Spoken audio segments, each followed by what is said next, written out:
আসসালামু আলাইকুম, কেমন আছেন আপনারা সবাই? আপনারা ইতিমধ্যে জেনেছেন যে ব্যাচেলর পয়েন্ট সিজন 5 এর ৪১ থেকে ৫০ পর্যন্ত এপিসোডগুলো দিয়েছি আমরা ইউটিউবে, কিন্তু ৪১ থেকে ৪৮ পর্যন্ত এপিসোডগুলো আপনারা পাবেন না। দেখেন, আমি ইউটিউবে সার্চ করছি ব্যাচেলর পয়েন্ট সিজন 5 লেখা আমি ইউটিউবে দেখতেছি।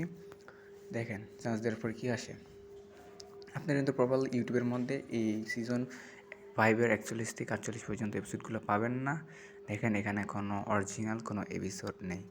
তো আপনারা যদি অরিজিনাল এপিসোডগুলো পেতে চান, আপনার টেলিগ্রাম লিঙ্ক আছে, টেলিগ্রামের মধ্যে ওইগুলো আপলোড করা হয়। দেখেন, এখানে টেলিগ্রামে অলরেডি ৪১ নম্বর এপিসোড আপলোড করে দেওয়া হয়েছে। আপনারা যদি এই টেলিগ্রাম চ্যানেলের লিঙ্ক পেতে চান, সবার আগে ব্যাচেলর পয়েন্ট দেখতে চান, তাহলে কী কাজ করতে হবে? বেশ কিছু না, আমার ইউটিউবে ঢুকতে হবে। ইউটিউবে এই ভিডিওর নিচে কমেন্ট বক্সে লিখতে হবে যে আপনি ইউটিউব টেলিগ্রামের লিঙ্কটা চান। তো আমি কমেন্টের নিচে আপনাদের লিঙ্কটা দিয়ে দেবো। আপনারা ইজিলি ওই লিঙ্কে ক্লিক করে টেলিগ্রামে জয়েন হয়ে এমনকি এপিসোডগুলো দেখতে পারবেন, যেগুলো আজকে আপলোড করা হবে। আজকেই আপলোড করে দেওয়া হবে ৪১ থেকে ৪৮ পর্যন্ত। তো সবাই তাড়াতাড়ি কমেন্ট